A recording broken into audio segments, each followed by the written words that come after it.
Signora, è andata bene anche stavolta? Sì, fortunatamente sì, è scampato il pericolo, cioè è stato proprio per il rotto della cuffia. Poco meno di 4 metri a mezzogiorno, una piena che non raggiungerà i 5 metri e 10, limite di guardia per tutto il fine settimana.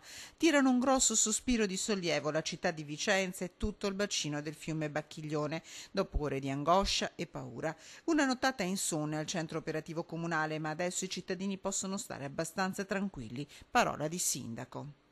Sarà un fine settimana di pioggia, ma una pioggia che almeno per il bacino del Bacchiglione non comporterà guai. Le previsioni sono che l'aumento per ulteriori gobbe di piena stia all'interno dei limiti di guardia del fiume.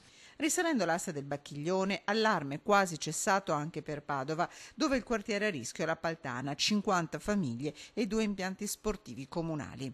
La prima è andata bene, ecco, la piena di ieri per fortuna, grazie alle condizioni climatiche che sono state migliori del previsto e a Ombrenta che riceveva, non ha avuto conseguenze per la zona della Paltana.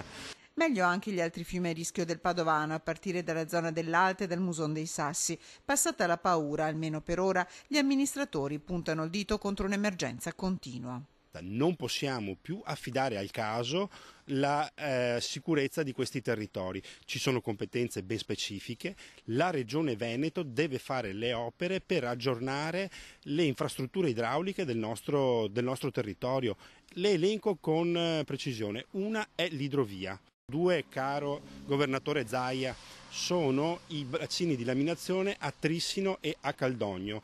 Un'opera necessaria e fondamentale, incalza anche il sindaco di Vicenza, che per la loro realizzazione si batte da anni come un leone. Da Vicenza un'altra frecciata alla regione, meglio di prima quando non esisteva nulla il modello previsionale che fa scattare preallerta e allerta, ma il sistema va tarato. È un modello, almeno per Vicenza, che deve essere maggiormente tarato da parte della Regione. Noi daremo una mano perché bisogna che i dati che ci danno non siano dati allarmanti, ma siano dati reali. Tutto tranquillo fino a domenica sera per il Bacchiglione. Un nuovo allarme potrebbe scattare dal lunedì.